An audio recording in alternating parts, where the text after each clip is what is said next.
গতকালকে যেটা পড়াচ্ছিলাম সেটা ছিল যে অর্ডিনারি ডিফিউশন, যেখানে কোর ডায়ামিটার গুলা mean free path of the two molecules এর চেয়ে অনেক বড় ছিল।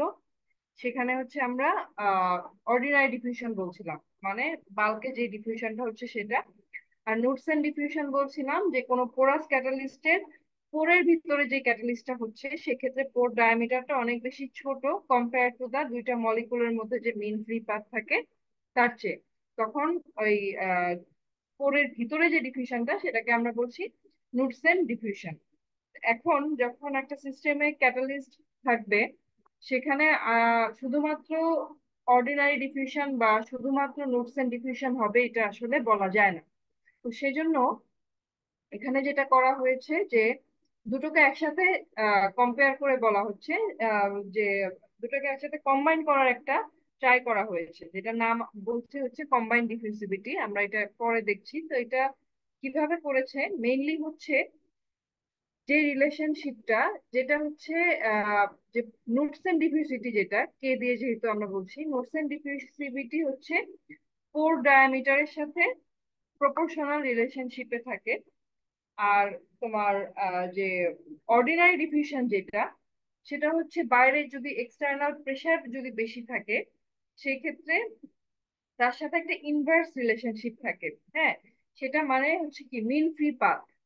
তোমার অর্ডিনারি ডিফিউশন হচ্ছে দুইটা, যেরকম যদি দুইটা মলিকিউলস থাকে তার যে মিন ফ্রি পাথ তার সাথে হচ্ছে এর প্রপোর্শনাল রিলেশন। এবং এটা কিভাবে ভ্যারি করে, মেইনলি হচ্ছে যে বাইরে যে এটা যদি ক্যাটালিস্ট হয়, এটা আমরা বলছিলাম যে ভিতরে পোর্ট থাকছে, এটা যদি ক্যাটালিস্ট হয় আর এর বাইরে যদি রিয়েক্টেন্ট গুলো থাকে, সেই ক্ষেত্রে এই জায়গায় যে ডিফিউশনটা সেটাকে আমরা বলছি অর্ডিনারি ডিফিউশন। আর ইনসাইডে যেটা হচ্ছে নুটসেন ডিফিউশন।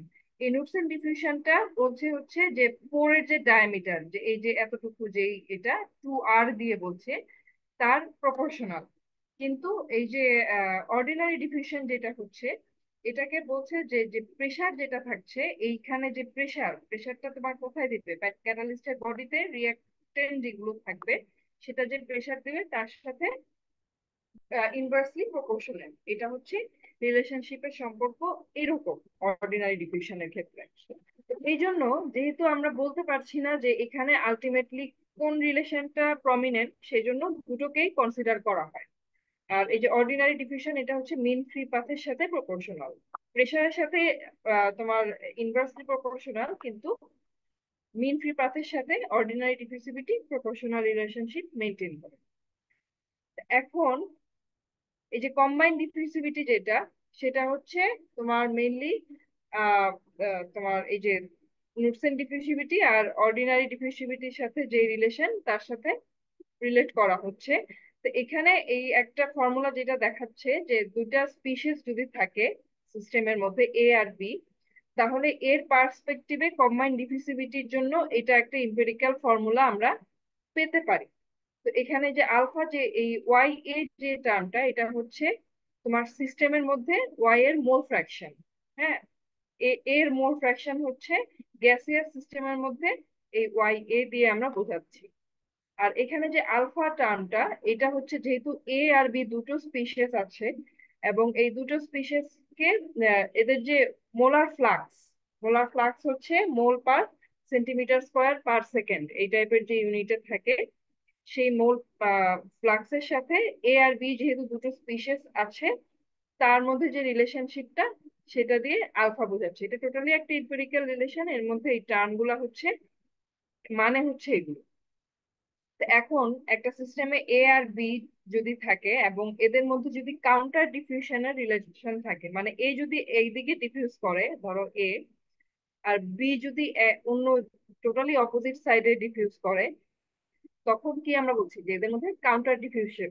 তার মানে এর যদি মোলার ফ্লাক্স এদিকে কাজ করে, বির কাজ করবে এইদিকে, তখন একটা নেগেটিভ সাইন যেহেতু থাকবে, তখন সেই ক্ষেত্রে কি হবে, আলফা টার্মটা ভ্যানিশ হয়ে, আলফা টার্মটা যদি জিরো হয়ে যায়, তখন এই টার্মটা, টোটাল টার্মটা হয়ে যাবে হচ্ছে জিরো। তো জিরো হয়ে গেলে এই যে তোমার যে কম্বাইন্ড ডিফিউসিভিটিটা আমরা এইভাবে এক্সপ্রেস করতে পারি। তো এইটা হচ্ছে কম্বাইন্ড ডিফিউসিভিটি। এছাড়া আরেকটা ডিফিউশনের কথা বলা আছে, এটা হচ্ছে সারফেস ডিফিউশন। আমরা অর্ডিনারি পড়লাম, নুডসেন পড়লাম, এখন সারফেস ডিফিউশন হচ্ছে এটা যদি ক্যাটালিস্ট বডি হয়, তো এখানে প্রথমে তোমার যে রিয়েক্টেন্ট মলিকিউল গুলা অ্যাবজর্ব হতে থাকবে। ঠিক আছে, অ্যাবজর্ব হতে থাকবে, এবং অ্যাবজর্ব হওয়ার পরে রিয়েকশনের পরে কি হবে, সে ডিজলভ হয়ে যাবে। প্রোডাক্ট যে মলিকুল গুলা, এই যে প্রোডাক্ট মলিকুল এখান থেকে ডিজলভ হয়ে যাবে। কিন্তু এছাড়াও আরেকটা ঘটনা এখানে ঘটে থাকে, এই অ্যাবজর্ব হওয়ার পরে পাশে যেই ফাঁকা জায়গাগুলো থাকে, ক্যাটালিস্টের অ্যাক্টিভ সাইট গুলা, এই অ্যাবজর্ব মলিকুল গুলা একটার পাশ থেকে আরেকটার পাশে এই সারফেসে মুভ করতে পারে অনেক সময়। They have the tendency to move beside, মানে এই জায়গা থেকে সে এই জায়গায় মুভ করে এসে এই সারফেসের মধ্যে সে মুভ করতে থাকে। এই ক্যাটালিস্টের বডিতে রিঅ্যাকট্যান্ট পার্টিকেল গুলো যদি এই সারফেসে মুভ করতে থাকে, তখন একে বলে হচ্ছে সারফেস ডিফিউশন।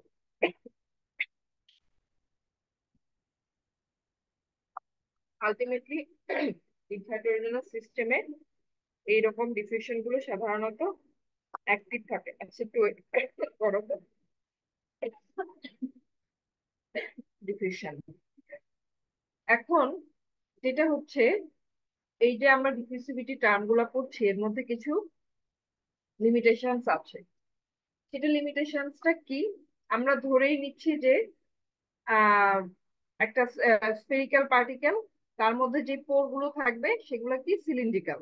আমরা ধরেই নিচ্ছি বিভিন্ন ধরনের ডিফিউশন যাই হচ্ছে না কেন, এগুলা হচ্ছে ওয়েল ক্যারেক্টারাইজড পোর স্ট্রাকচার। এই যে বললাম, যেটা সিলিন্ড্রিক্যাল পোরের মতো হচ্ছে, যেটা হচ্ছে স্ট্রেট একটা সিলিন্ড্রিক্যাল পোর। কিন্তু বাস্তবিক ক্ষেত্রে তো এরকম হবে না। না, তোমার ক্যাটালিস্ট টোটালি স্ফেরিক্যাল হবে, আর ভিতরের পোর এটা তো কন্ট্রোল করা প্রায় ইম্পসিবল। স্ফেরিক্যাল যদিও কন্ট্রোল করা যায়, বাট ভিতরের পোর স্ট্রাকচার তোমার সিলিন্ড্রিক্যাল হবে স্ট্রেট ফরওয়ার্ড ওয়েতে, এটা কখনোই মেনটেন করা যায় না। ইউজুয়ালি ইন্ডাস্ট্রিতে অনেক কমপ্লেক্স স্ট্রাকচার ইউজ করে, যেখানে হচ্ছে পোর গুলা ইন্টারকানেক্টেড থাকে, দেখা যাচ্ছে পুরো জালের মতো ছড়ানো থাকে। এরকম যদি একটা পার্টিকেল হয়, একদম এই একটার সাথে আরেকটা এইভাবে জালের মতো ছড়ানো থাকতে পারে সবকিছু। তো তখন তুমি ডিরেক্টলি এটার ক্ষেত্রে তুমি কিভাবে তার ইফেক্টিভ এরিয়া বের করবে, এটা একটা তোমার চ্যালেঞ্জ। ঠিক আছে, তো দেখা যাচ্ছে যে পোর ডায়ামিটারও ভ্যারি করতে পারে। এমন না যে স্ট্রেট সিলিন্ড্রিক্যাল মানে হচ্ছে তো ডায়ামিটার ফিক্স থাকার কথা, সেটাও থাকবে না। এরকম এক জায়গায় চিপা, এক জায়গায় একটু মোটা, এই ধরনের প্রবলেম হতে পারে। তো সেই ক্ষেত্রে এই যে কম্বাইন্ড ডিফিউসিভিটি আমরা যেটা পড়ছি, তো এই প্রবলেমটা কখন হবে, মেইনলি কম্বাইন্ড ডিফিউসিভিটিতে যে নুটসেন ডিফিউসিভিটি টার্মটা আছে, ওই টার্মটা এফেক্টেড হবে পোরের এই বৈশিষ্ট্যগুলোর কারণে। তো তখন যেহেতু একটা ডিফিউসিভিটি এফেক্টেড হলে অল ওভারই এফেক্টেড হবে, তো এই জন্য আমাদেরকে একটা টার্ম ইন্ট্রোডিউস করতে হচ্ছে, সেটা হচ্ছে ইফেক্টিভ ডিফিউসিভিটি। যেখানে হচ্ছে এই পোর যে জিওমেট্রি গুলা, এর যে ইরেগুলারিটি গুলা, এগুলাকে তোমার ডিফাইন করার জন্য আমরা কি বলছি, ইফেক্টিভ ডিফিউসিভিটি টার্মটা ইন্ট্রোডিউস করবো। তাহলে এটা কি জিনিস? ইফেক্টিভ ডিফিউসিভিটি হচ্ছে একটা মানে কোএফিসিয়েন্ট, যেটা মেইনলি বোঝাচ্ছে হচ্ছে তোমার, ইউজুয়ালি আমরা ক্যাটালিস্ট পার্টিকেলকে একটা বাল্ক হিসেবে চিন্তা করি। পার্টিকেল গুলো আছে তোমার টোটাল একটা সিস্টেম, এই জায়গায় আহ তোমার ফ্লুইড ওর কন্টাক্টে আসছে ডিরেক্টলি পারপেন্ডিকুলার ওয়েতে, দেখা যাচ্ছে ক্যাটালিস্ট পার্টিকেলকে লিকুইড রিয়েক্টেন্ট বা গ্যাসিয়াস রিয়েক্টেন্ট গুলো ডিরেক্টলি হিট করছে, এভাবেই রিয়েকশন হচ্ছে আমরা ধরে নিই। কিন্তু পোরাস ম্যাটেরিয়ালস এর ক্ষেত্রে এই যে ভিতরের যে পোর গুলা, ওটাকে যদি আমরা কনসিডার করতে চাই, তাহলে হচ্ছে আমাদেরকে কিভাবে কনসিডার করতে হবে, এই যে সলিড যে এরিয়া গুলো আছে এই পাশে, সলিড এরিয়া গুলা, প্লাস হচ্ছে এই যে পোর যে এরিয়া, এই পোর এরিয়া গুলাকেও আমাদেরকে কনসিডার করতে হবে। ঠিক আছে, তো কনসিডার করতে গেলে ইউজুয়ালি যে আমরা ডিফিউসিভিটিতে যে টার্মটা ইউজ করি, নর্মাল ডিফিউসিভিটিতে কম্বাইন্ড ডিফিউসিভিটি যেটা, সেটা হচ্ছে অল ওভার পার্টিকেলের যে সারফেস এরিয়া সেটাকে আমরা ধরে নিয়ে করেছি। তো ওই পোরের সারফেস এরিয়াটাকে আমরা কনসিডার করি নাই। এখন পোরের যদি সারফেস এরিয়া কনসিডার করতে চাই, তখন আমাদেরকে কি করতে হবে, যে ভয়েডেজ বলে একটা টার্ম আছে। ভয়েডেজ টার্মটা কি তোমরা নাম শুনেছো? বা না তোমার ম্যাম। না ভয়েড ম্যাডাম, এরিয়া, শোনা হয় নাই ম্যাডাম। আচ্ছা তাহলে এটা আমাকে একটু এক্সপ্লেন করতে হবে। এই ভয়েড এরিয়া বলতে বোঝাচ্ছে যে এটা যদি তোমার, তো ভিতরে তোমার এই যে ভয়েড স্পেস পোর যদি থাকে, তার মানে এটা হচ্ছে ভয়েড স্পেস। ভয়েড স্পেসের যে ভলিউম হবে ডিভাইডেড বাই টোটাল যে ভলিউমটা থাকবে, সেটাকে আমরা বলছি যে ভয়েডেস। বুঝতে পারছো? মানে ভয়েড ফ্র্যাকশন আসলে কতটুকু। তোমার এই যে একটা স্পেয়ার যদি ধরি, এটার তো একটা সারফেস এরিয়া টোটালটা থাকবে। আর টোটালটা থাকবে, এখন আমরা টোটালটা যদি বের করতে চাই, আমাদেরকে কি করতে হবে? এই ভয়েডের সারফেস এরিয়াটা বের করতে হবে। ভয়েডের সারফেস এরিয়া বের করতে হলে কি করতে হবে? টোটাল স্পেয়ারের সারফেস এরিয়া ধরো ভি টোটাল মাইনাস, আর এই যে সলিড যে এরিয়াটুকু, এটাকে যদি আমরা বাদ দিয়ে দিই, সলিড, এটা হচ্ছে volume, divided by V total. এইটা করলে আমরা যে টার্মটা পাই, এই টার্মটা, এই যে এপসাইলন, এটার নাম হচ্ছে ভয়েডেস। বুঝতে পারছো? তার মানে এই ফ্র্যাকশনটা শুধুমাত্র কোরের যতটুকু ভলিউম তাকে রিপ্রেজেন্ট করে। বুঝা গেছে? এটা তোমাদের পার্টিকেলে আরো ডিটেলসে পড়ানো হবে, এতটুকু এখানে বুঝতে পারলেই হলো। এই টার্মটা ইন্ট্রোডিউস করার এপসাইলন আর কি, এটা, হ্যাঁ, এটা ইন্ট্রোডিউস করার কারণ একটাই, যে আমরা কি কোরের যতটুকু ভলিউম সেটাকে জানতে চাচ্ছি। তাহলে কম্বাইন্ড যে ডিফিউসিভিটিটা থাকবে, তাকে যদি এপসাইলন দিয়ে মাল্টিপ্লাই করি, তার মানে ভয়েড ফ্র্যাকশন দিয়ে মাল্টিপ্লাই করলাম, তাহলে আমি যে ডিফিউসিভিটিটা পাবো, সেটাই কোরের ভিতরে যে ডিফিউসিভিটিটা হচ্ছে সেটাকে আমরা পাবো। কারণ এটা শুধুমাত্র ভয়েডের যে ভলিউম ফ্র্যাকশনটা সেটাকে এক্সপ্রেস করছে। বুঝতে পেরেছো? জি জি ম্যাডাম, ম্যাম। বুঝতে পারছি। হ্যাঁ, এটা করার কারণ হচ্ছে, কারণ সবটা সারফেস এরিয়ায় তোমার মলিকুল গুলা ডিফিউজ করার জন্য এক্সপোজ থাকে না। এই যে এখানে যে সলিড যে পার্টিকুলার যে এরিয়াটুকু আছে, তোমার এখানে এই যে সারফেস এরিয়াতে তোমার রিয়েক্টেন্ট গুলো যেতে পারবে, এই ভয়েডের ভিতর দিয়ে এখানে যেতে পারবে, এখানে যেতে পারবে, কিন্তু এই যে সলিড এরিয়াটা, এই জায়গাটাতে তো সে পার্টিকেলটা আর কি, থ্রিডি তুমি যদি চিন্তা করো, সেখানে তো আর রিয়েক্টেন্টটা যেতে পারবে না। তো এই জন্য ডিফিউসিভিটিতে একটা এরর চলে আসবে। সেই কারণে এই ভয়েড ফ্র্যাকশনটা ইন্ট্রোডিউস করা হয়। আরো একটা প্রবলেম যেটা হচ্ছে যে পাথস আর প্রটোয়াস, মানে হচ্ছে যে আঁকা বাঁকা, তুমি তো স্ট্রেট সিলিন্ড্রিক্যাল কোনো পাথ পাবেন। এবং এই যে ক্রস সেকশনাল এরিয়া, এখানে কোথাও একটু ছোট, কোথাও একটু বড়। এই কারণে এখানে যেটা করেছে যে তোমার এটা হচ্ছে সিলিন্ড্রিক্যাল, যদি একটা পোর ধরি, তার লেন্থ, তাকে মাল্টিপ্লাই করেছে একটা শেপ ফ্যাক্টর দিয়ে। শেপ ফ্যাক্টর করার কারণ হচ্ছে যে যেহেতু তার শেপটা ভ্যারি করছে, কোথাও একটু ছোট, কোথাও একটু মোটা, হ্যাঁ, সেজন্য একটা শেপ ফ্যাক্টর দিয়ে মাল্টিপ্লাই করে এই যে একটা ফ্যাক্টর ইন্ট্রোডিউস করেছি, এটার নাম হচ্ছে টর্টোসিটি ফ্যাক্টর। ঠিক আছে? তো এটা তোমার এইভাবে সাধারণত বের করা হয়, যেহেতু যে প্রবলেম গুলা সেটা এলিমিনেট করার জন্য। এই টর্টোসিটি ফ্যাক্টরটা কিভাবে দেখে, এখানে যদি দেখো, ধরো একটা পোরের ব্যাপার, হ্যাঁ, এটা হচ্ছে পোরের টর্টোসিটিটা কিরকম। এখন তুমি এ থেকে বি তে যাবা, এটা যদি এ হয় আর এটা যদি বি হয়, তুমি এ থেকে বি তে স্ট্রেট চলে যেতে পারো। কিন্তু ক্যাটালিস্টের মধ্যে যে পোর গুলো থাকে, এগুলো যেহেতু আঁকা বাঁকা, এ থেকে বি তে যেতে হলে তাকে এরকম একটা আঁকা বাঁকা পথ ধরে যেতে হয়। সে এ থেকে বিতেই যাচ্ছে, কিন্তু আঁকা বাঁকা পথ ধরে যাচ্ছে। তো এই জন্য অ্যাকচুয়াল যে ডিস্টেন্সটা সে ট্রাভেল করে এ থেকে বিতে, এটা হচ্ছে অ্যাকচুয়ালি সে ট্রাভেল করে, আর এটা হচ্ছে তার স্ট্রেট ফরওয়ার্ড শর্টেস্ট ডিস্টেন্স। এই দুইটা রেশিও দিয়ে আমরা সাধারণত টর্টোসিটি ক্যালকুলেট করে থাকি। ঠিক আছে? টর্টোসিটি ক্যালকুলেট করে, আর ওই যে ওখানে যেটা দেখালাম যে টর্টোসিটি ফ্যাক্টর, আগের এই যে এখানে যেটা ছিল, এটা ক্যালকুলেট করার জন্য আবার কি, স্ট্রেট ফরওয়ার্ড যেতে পারছে না সেটা ঠিক আছে, এবং কোর গুলাও তো আমরা যেটা বললাম, কোথাও একটু মোটা, কোথাও একটু চাপা। তো এখানে যে রেশিওর যে ভ্যারিয়েশন, এখানে যে ক্রস সেকশনাল এরিয়া আর এখানে যে ক্রস সেকশনাল এরিয়া, এটা রেশিও নিয়ে কি করছে একটা তোমার বের করছে কি কনস্ট্রিকশন ফ্যাক্টর, মানে কতটুকু তার কনস্ট্রিকশন হতে পারে। এটা একটা আরবিট্রারিলি বের করে, এটা তো টোটালি কতটুকু হয় বের করা তো খুবই টাফ, আরবিট্রারিলি একটা বের করে। তো এই যে এখানে যে টর্টোসিটিটা পাই, সেটাকে কনস্ট্রিকশন ফ্যাক্টর দিয়ে ভাগ করে সাধারণত টর্টোসিটি ফ্যাক্টরটা বের করে। তো এটা হচ্ছে কনসেপচুয়ালি বোঝানোর জন্য এত কিছু তোমাদেরকে বলা, যে এইভাবে সাধারণত ডিফিউসিভিটি গুলা কাজ করে থাকে। ডিফিউজিভিটির ব্যাপারগুলো এই পর্যন্তই শেষ। এখন হচ্ছে আরেকটা ইয়েতে চলে যাবো, ডিফিসিভিটি নিয়ে কারো কোনো প্রবলেম আছে বুঝতে? না ম্যাডাম, বুঝতে পারছি বিষয়টা। এখন যেটা হচ্ছে ইফেক্টিভনেস ফ্যাক্টর, এখন ক্যাটালিস্টের ইফেক্টিভনেস যেটা হচ্ছে মেইনলি ওই যে বললাম এই সবকিছু ওই ডিফিউসিভিটি ক্যাটালিস্টের এগুলোর সাথে রিলেটেড। এখন ক্যাটালিস্ট আমি দিচ্ছি রিয়েকশনকে ফাস্টার করার জন্য।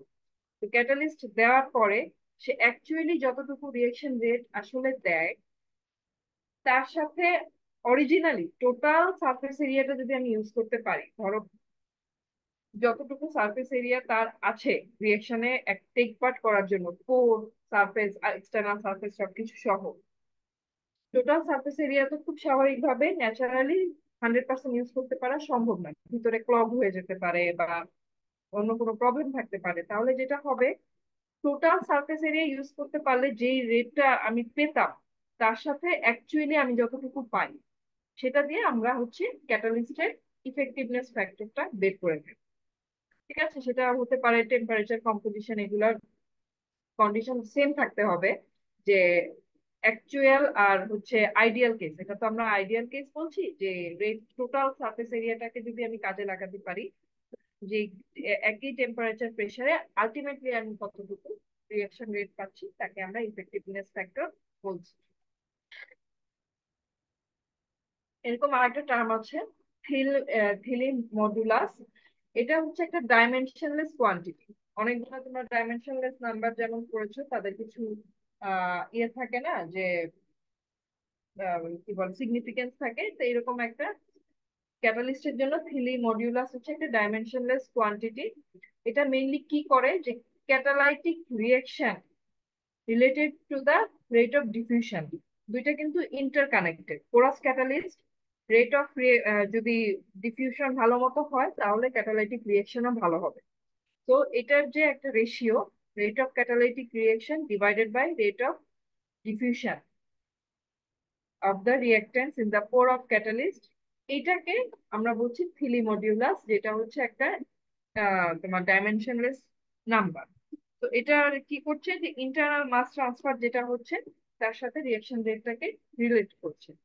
এখন খুব স্বাভাবিকভাবেই ধরো থিলি মডিউলাস এটাকে এইচ দিয়ে ডিনোট করে।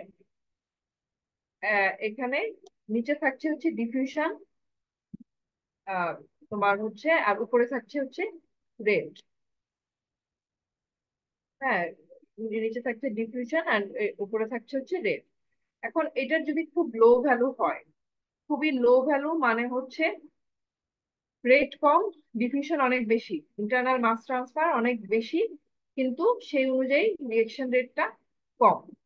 আবার তোমার এই এইচ ভ্যালুটা যদি অনেক হাই হয়, তার মানে কি রিয়েকশন রেট, তোমার ডিফিউশন রেটটা কম, এবং রিয়েকশন রেটটা হচ্ছে ডিফিউশন রেট যেহেতু কম, তার মানে কি রিয়েকশন রেটটা টোটালি রেগুলেট করবে ডিফিউশন রেট।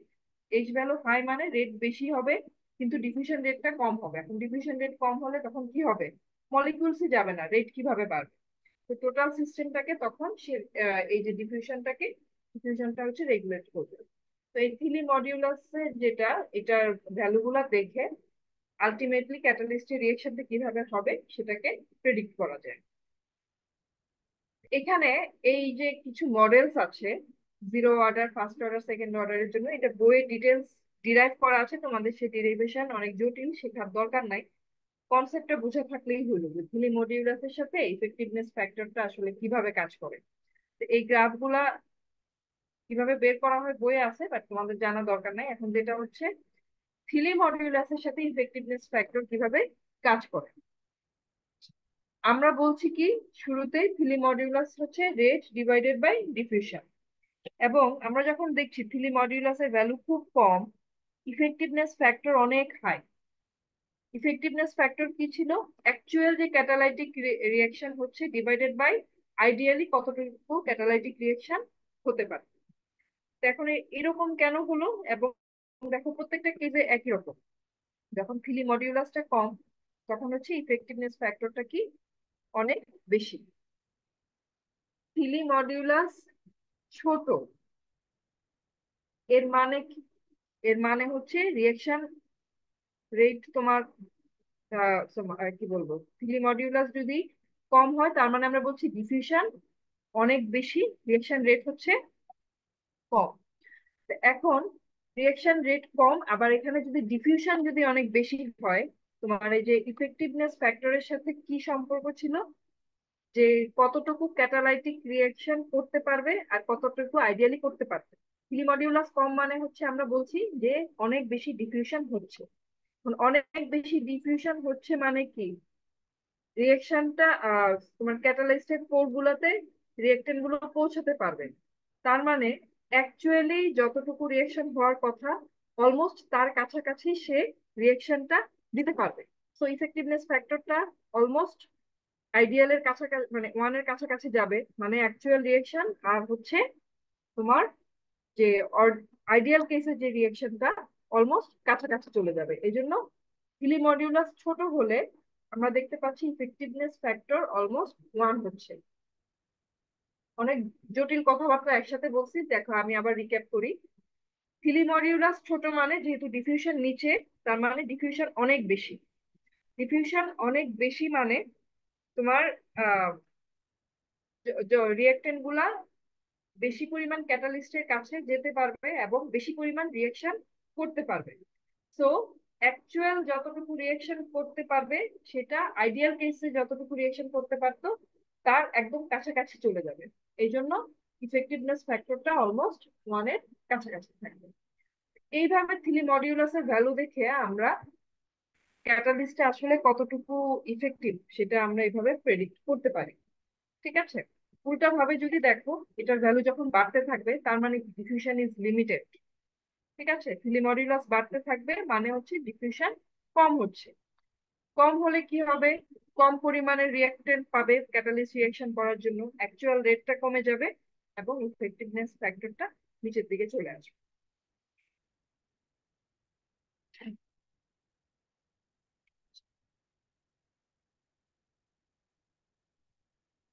এখানে আরেকটা রিলেশনশিপ আছে, কাইনেটিক্স এর সাথে ইফেক্টিভনেস ফ্যাক্টরের কি রিলেশন সেটা। তোমাদের যদি মনে থাকে আমরা অ্যারেনিয়াস এই ইয়ে পড়েছিলাম, equation for reaction rate constant k equal to Arrhenius constant minus activation energy divided by universal gas constant and T. Both সাইডে লং নেওয়ার পরে যেটা থাকছিল, ln k equal to minus T by আর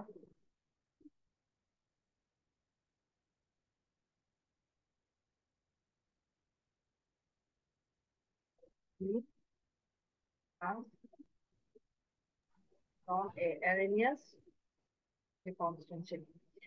এটা ছিল আমাদের রেট কনস্ট্যান্টের সাথে অ্যারেনিয়াস যে ইকুয়েশন যেটা ছিল সেটা সম্পর্ক।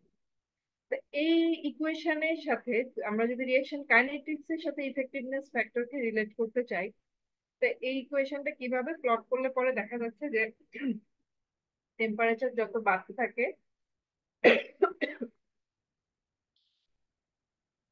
টেম্পারেচার এই পাশে হাই টেম্পারেচার যত হতে থাকে অ্যাক্টিভেশন এনার্জি কি কমে আসে। যেখানে বলা আছে টেম্পারেচার হাই হতে থাকলে অ্যাক্টিভেশন এনার্জি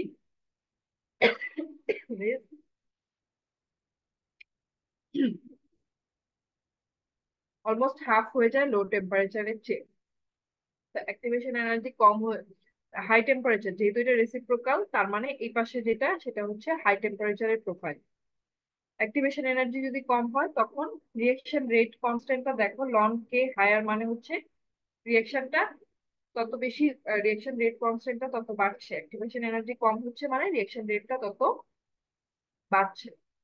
এখানে দেখা যাচ্ছে যে ইফেক্টিভনেসটা লেস দ্যান, অনেক ছোট দেখাচ্ছে।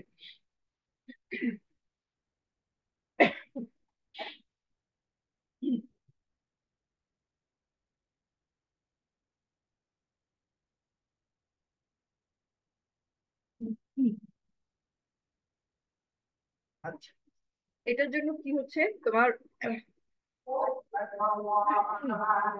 শাহজাহানটা শেষ হোক, এক মিনিট ওয়েট করি।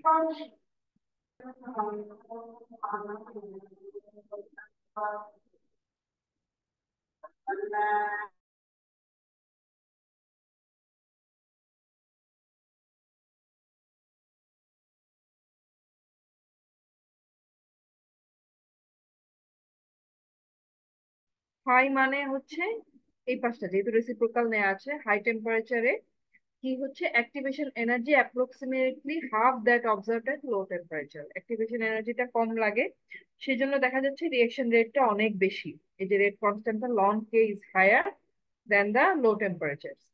তো এটা হচ্ছে আইডিয়াল কেসে এরকম হচ্ছে। এখন এখানে ইফেক্টিভনেস ফ্যাক্টর কখন আসবে? কোরাস ক্যাটালিস্ট যদি আসে। এখন এখানে দেখা যায় টেম্পারেচার যদি হাই টেম্পারেচারে যদি থাকে, তখন ডিফিউসিভিটি আবার কমে যায়। ঠিক আছে? তো ডিফিউসিভিটি যদি হাই টেম্পারেচারে কমে যায়, আমার আইডিয়াল কেসে রিয়েকশন রেট কিন্তু বাড়ছে। এখন আমি যদি নর্মাল আমার প্র্যাকটিক্যাল কেসে চলে যাই, হাই টেম্পারেচারে হচ্ছে কি ডিফিউশনটা যদি কমে যায়, তখন কি হচ্ছে, ডিফিউশন কমে গেলে আমার অ্যাকচুয়াল যতগুলো রিয়েক্ট্যান্ট রিয়েকশনে টেক পার্ট করতে পারবে তার সংখ্যাও তো কমে যাবে। কমে গেলে অ্যাকচুয়াল রিয়েকশন রেটটাও কমে যাবে। তখন এই যে আইডিয়াল কেসের জন্য যে রেট কনস্ট্যান্ট আমরা এত পাচ্ছি, তখন অ্যাকচুয়াল কেসে আমরা ততটা পাবো না। এই জন্য তখন এটা যেটা effectiveness factor is much less than 1 হয়ে যাবে।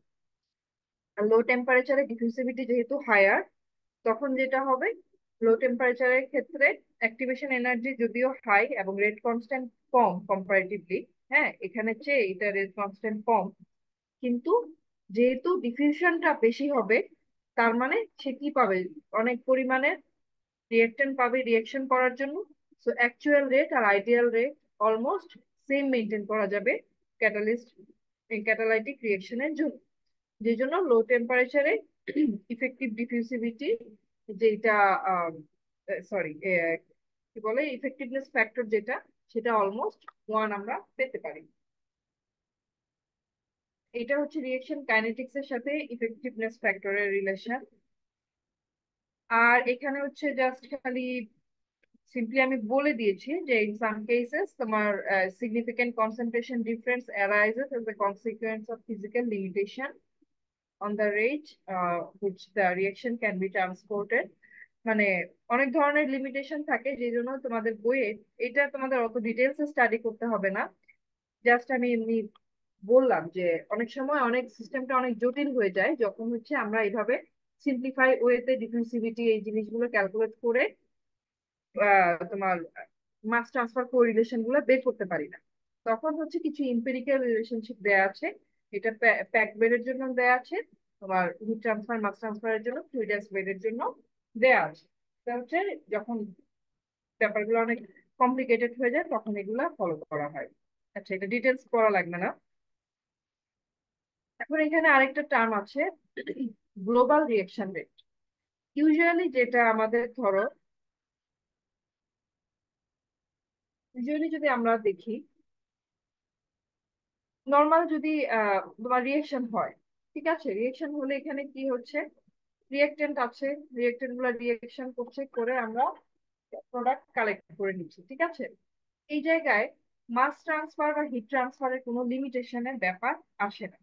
যখনই তোমার ক্যাটালিস্ট পার্টিকেল আমি এখানে দিচ্ছি সলিড ক্যাটালিস্টের সাথে তোমার রিয়েক্টেন্ট গুলাকে ইনভলভ হতে হচ্ছে, তখনই কি হচ্ছে যে এই যে নর্মাল যে ফিজিক্যাল ট্রান্সপোর্ট যেটা ছিল, সিম্পলি মলিকিউলস গুলা মুভ করতো, হ্যাঁ মুভ করে নিজেদের মধ্যে রিয়েক্ট করে প্রোডাক্ট দিচ্ছিল।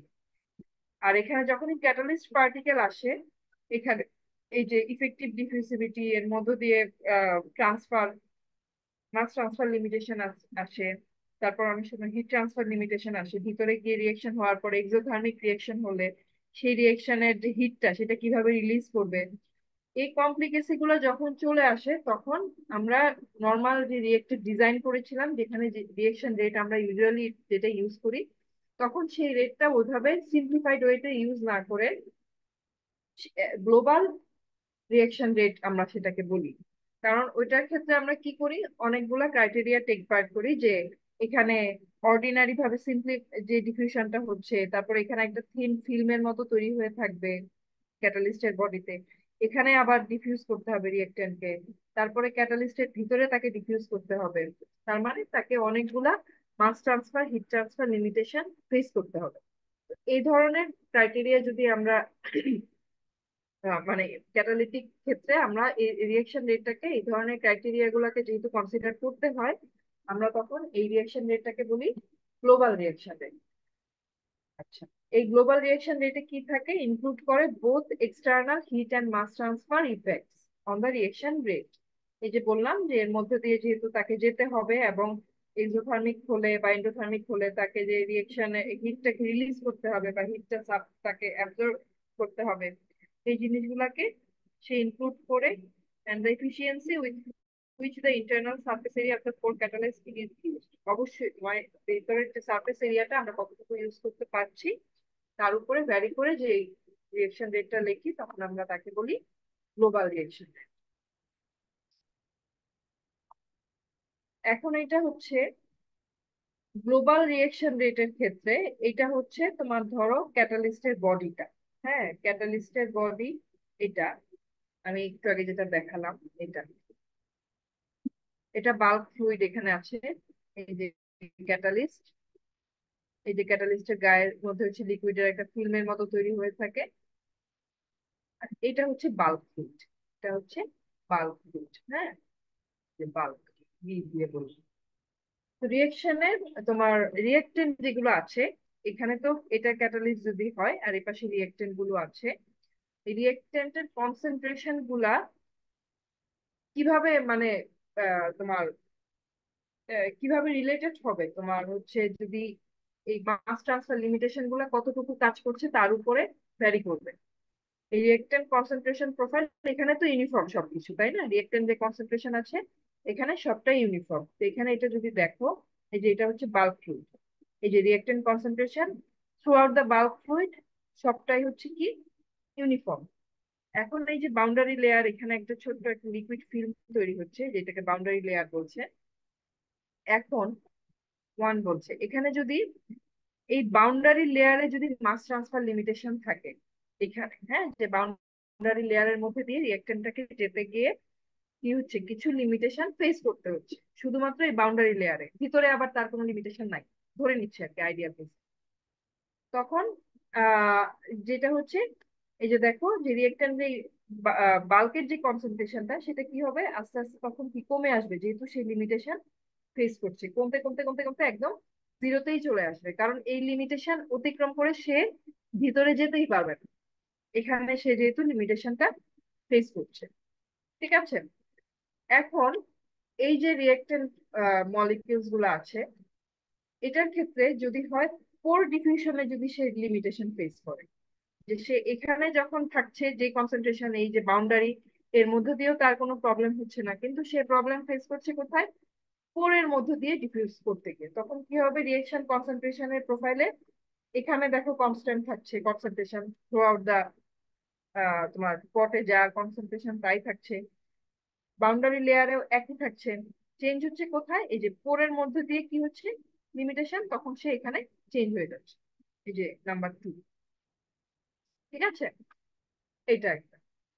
এখন আরেকটা কেস বলেছে যে সে হচ্ছে যে বাউন্ডারি লেয়ার যেটা, এখানেও সেই লিমিটেশন ফেস করবে ডিফিউজ হতে গিয়ে, আবার এই যে ক্যাটালিস্টের যে পোর সেখানেও সে ফেস করবে ডিফিউজ হতে গিয়ে। সেক্ষেত্রে কি হবে, এই যে বাউন্ডারি লেয়ারে যথারীতি কনস্ট্যান্ট, এবং এই জায়গাতে গিয়ে সে হচ্ছে কিছুটা এই যে লিমিটেশন ফেস করে বাউন্ডারি লেয়ারে তার হচ্ছে কনসেন্ট্রেশন কিছুটা কমবে, সে যেহেতু ডিফিউজ করতে পারবে না, তারপরে ভিতরে যেতে যেতে পোরের মধ্যে দিয়ে যেতে যেতে কমতে কমতে কমতে কমতে একদম শেষের দিকে চলে আসবে।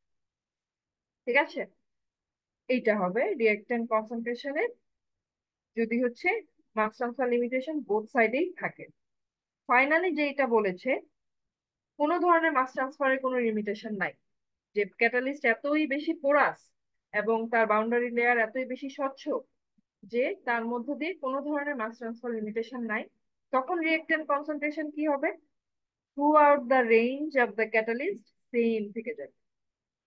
ঠিক আছে, এখানে আর কোনো ভ্যারি করবে না। এই যে টোটাল লাইনটা, এটা হচ্ছে এই যে নাম্বার ফোর। তো ক্যাটালিস্টের কনসেন্ট্রেশন যে মাস ট্রান্সফার লিমিটেশনের জন্য ক্যাটালিস্টের রিঅ্যাক্টেন্ট কনসেন্ট্রেশনের যে ভ্যারিয়েশন হয়, সেটা হচ্ছে এই গ্রাফটা দিয়ে বোঝানো হচ্ছে।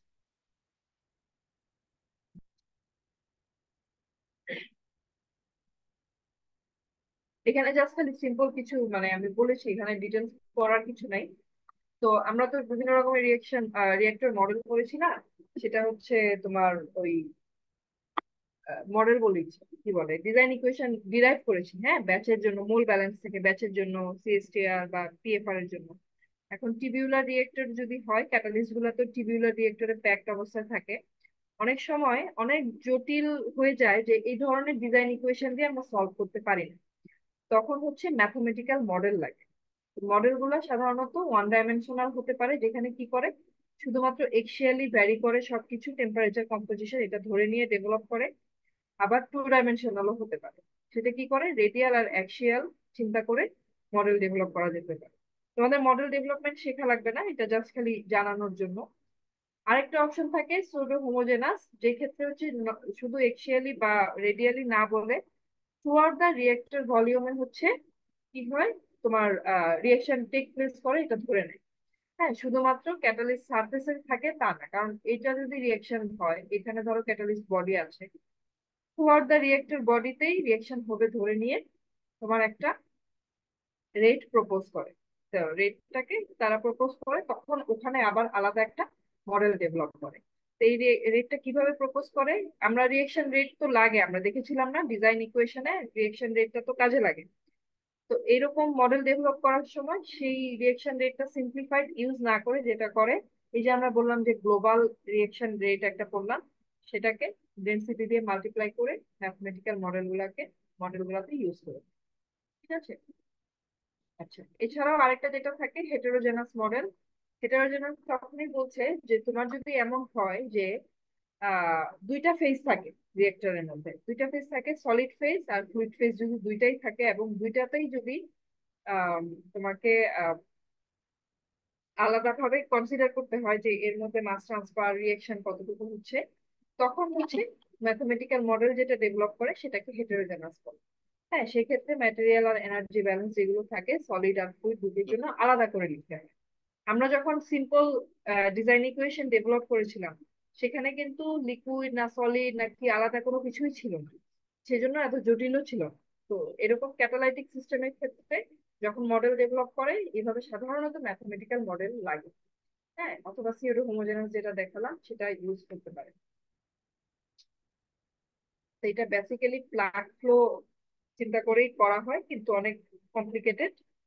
ঠিক আছে, এই আর কি। তো এই মডেল গুলা অ্যাক্সিয়াল এন্ড রেডিয়াল ডিরেকশনে যে গ্রেডিয়েন্ট থাকে সেগুলাকে সাধারণত তো টোটালি ইন্টারপ্রেট করার চেষ্টা করে। তো সিম্পল আমরা যেটা এতদিন শিখেছি, এটা দিয়ে ক্যাটালাইটিক সিস্টেমের ডিজাইন ইউজুয়ালি করা যায় না, আলাদা মডেল ডেভেলপ করতে। আহ লাস্ট কি, হ্যাঁ, এটাই ছিল তোমাদের